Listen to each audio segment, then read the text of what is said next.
जब लोग बाइबल को ज्यादा पढ़ नहीं सकते थे तो वो उन पिक्चर्स को, उन स्टैचूज को, उन मनाजिर को देखकर सीखते थे और उसे आंखों की बाइबल कहा जाता है। आज हमारे पास खुदा का जिंदा कलाम मौजूद है, लेकिन आंखों की बाइबल कहाँ है? आंखों की बाइबल जिसे दुनिया पढ़ती है वो खुदा की पसंदीदा कलीसिया है, वो आप हैं और वो मैं हूं।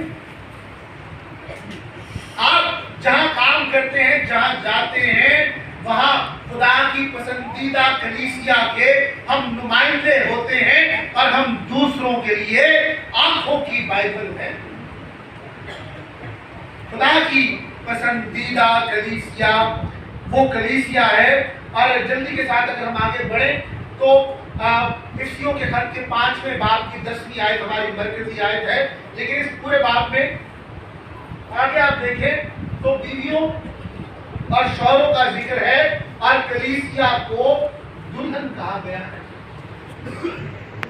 क्या देखिए 21 आयत से पढ़ता हूं, और मसीह के खौफ से एक दूसरे के ताबे रहो, बीवियों अपने शौहरों की ऐसे ताबे रहो जैसे खुदा, क्योंकि शौहर बीवी का सर है, जैसे कि मसीह कलीसिया का सर है और वो खुद बदन का बचाने वाला है। लेकिन जैसे कलीसिया मसीह के ताबे है, वैसे ही बीवियां भी हर बात में अपने शौहरों के ताबे हैं।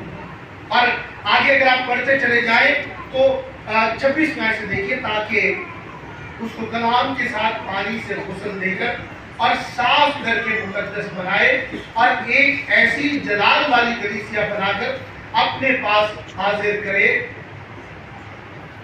कि बदन में दाग या झुर्री या कोई और ऐसी चीज ना हो, बल्कि पाक और बेऐब हो। ये बेऐब कलीसिया खुदा की पसंदीदा कलीसिया है। या जब खुदा को और खुदा की कलीसिया को दुल्हन के तौर पर पेश किया गया, तो जिस बात को मैं और आप सीखे, खुदा की पसंदीदा कलीसिया वो दुल्हन है जो बेदयाब हो, जो बेऐब हो, जिसके बदन में दाग झुर्रियां न हो। गोया खुदा की पसंदीदा कलीसिया वो कलीसिया है जो अपने दुल्हा के लिए खुद को तैयार करती है। और अगर आप इस बात को सीखें तो मसीह खुदावंद ने जो पहला मौजज़ा किया था वो कौन सा था? काना गलील का मौजज़ा। और पुराने एहदनामा की रोशनी में खुदा की कलीसिया का दुल्हा या खुदा के लोगों का दुल्हा खुदा खुद है। और मसीह खुदावंद ने जब पहला मौजज़ा किया, पानी को मैं में तब्दील किया। अगर आप मेरे साथ एक आयत खुदावंद की कलाम में से देखें, यशायाह नबी का सहीफा उसका 25वां बाब 26वीं आयत को मैं आपके लिए पढ़ता हूँ। और रब्बुल अफ़वाज उस पहाड़ पर सब कौमों के लिए फरबा चीजों से एक ज़ियाफ़त तैयार करेगा, बल्कि एक ज़ियाफ़त तल छत पर से निकली हुई मैं से। हाँ, फरबा चीजों से जो पुरमगज हो और मैं से जो तलछट पर से खूब निकली हो। तो गोया खुदा अपने लोगों के लिए वो ज़ियाफ़त तैयार करेगा जिसमें मैं तैयार की जाएगी। मसीह खुदावंद जो कलीसिया का दुल्हा है, जब उस शादी में मैं कम हो गई तो उसने जो मैं तैयार की, और वो जो बेहतरीन मेरे मजलिस कहता है कि ये बेहतरीन मैं है, कलीसिया की नुमाइंदगी वहां पर जब की गई और कलीसिया जो पसंदीदा खुदा की पसंदीदा कलीसिया है, मसीह खुदा ने इस बात को पूरा किया और वहां मैं बनाई। यदि जो दुल्हन के लिए तैयार और खानदान के लिए तैयार की जाने वाली मैं है, वो दूल्हा और दूल्हा के घर से आती है। खुदा जब अपनी दुल्हन के लिए ज़ियाफ़त तैयार करेगा तो मसीह खुदावंद ने काना गलील पर ये मैं बनाकर एक लिहाज से इस बात को पूरा किया। तो गोया उसने वो काम किया जो खुदा अपने लोगों के लिए पहले से मुकर्रर किए हुए। काबिल गौर नुक्ता ये है जिस बात को मुझे और आपको सीखना है, खुदा की पसंदीदा कलीसिया वो दुल्हन है जिसके लिए उसने अपनी जान दे दी। लेकिन खुदा के नजदीक ये जो शादी का बंधन है और कलीसिया को जब दुल्हन कहा गया, खुदा की पसंदीदा कलीसिया कहा गया, तो आप जरा रिश्तों पर गौर करें। जितने रिश्ते हैं ये सब तब बने जब आदम ने गुनाह कर दिया। मियां और बीवी का शादी का वो वाहिद रिश्ता है जो आदम और हवा के गुनाह से पहले का रिश्ता है। खुदा की पसंदीदा कलीसिया वो कलीसिया है जिसमें गुनाह नहीं है। और अब ये बात थोड़ी सी फर्क है, लेकिन इस मौजू के मुताबिक से हम सीख सकते हैं कि इस रस्म को, इस रिवाज को और खुदा की कलीसिया को या शादी के बंधन को किस दर्जे तक तारीख में लिया गया है। जो वेडिंग नाइट का कमरा होता है, यानी शादी शुदा जोड़ा जिस कमरे में जाता था, रिवायती तौर पर, तारीखी तौर पर उस कमरे को खैमा इज्तिमा की तर्ज पर बनाया जाता। इस हद तक खुदा की पसंदीदा कलीसिया अपने आप को और अपने रिश्तों को खुदा के हुजूर पाक रखती है कि खुदा की पसंदीदा कलीसिया, चाहे वो बाहर है या वो भीतर है, चाहे वो किसी मकाम पर है, खुदा की पसंदीदा कलीसिया अपने आप को खुदा की हजूरी में समझती है। खुदा की पसंदीदा कलीसिया वो कलीसिया है जो अपने आप को अपने दुल्हा के लिए तैयार करती है।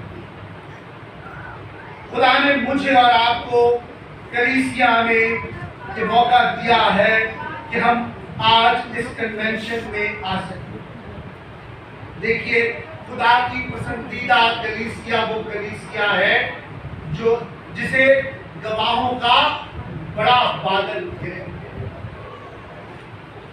देखिए, हम ये बात याद करते हैं और ये बात आमतौर पर की जाती है कि तूने पहली सी मोहब्बत। लेकिन अगर आप घर तक जाकर पढ़िएगा, वहां उससे पहले लिखा है कि पहले की तरह काम कर। क्या कर? और फिर है कि तूने पहली सी मोहब्बत छोड़ दी। तो ये बात खाली मोहब्बत की नहीं है, पहले की तरह काम करने की भी है। खुदा की पसंदीदा कलीसिया वो कलीसिया है जो खुदा के लिए काम करती है, जो बशारत का काम करती है, वो जो जिंदा इंजील है, वो जो आंखों की इंजील है, वो जो लोगों को ये पैगाम देती है, जिंदगियां बचाती है, वो खुदा की पसंदीदा।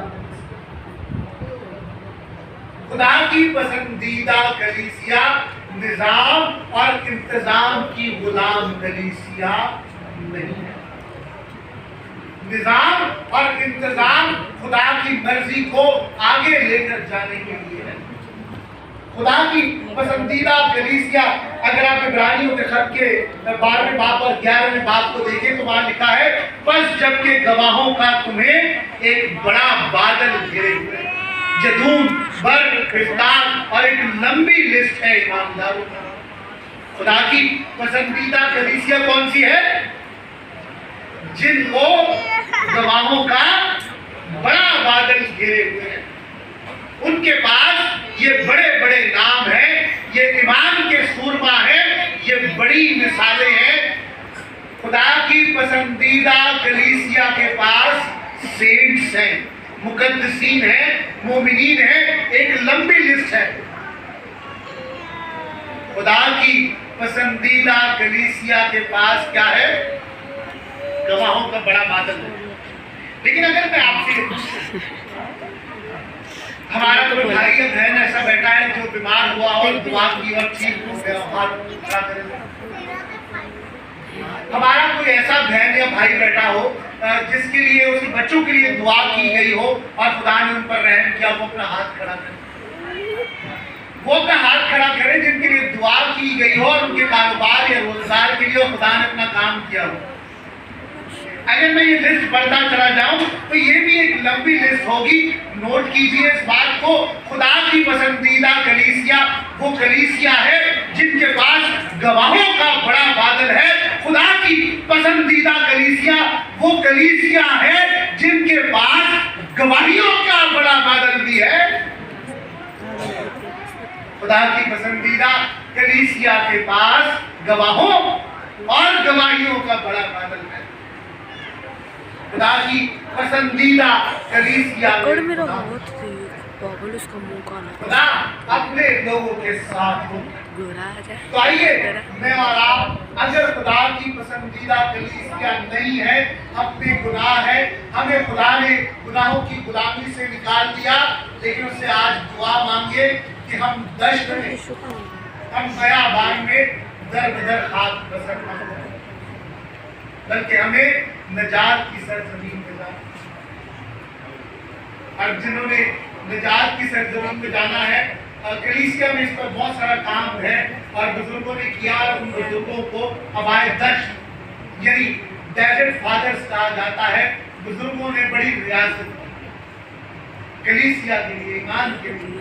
हमारे ये बुजुर्ग भी, हमारे जो साधु हैं, भगत हैं, और ये बुजुर्ग आपके लिए इस इलाके में रियासत करते हैं, दुआ करते हैं।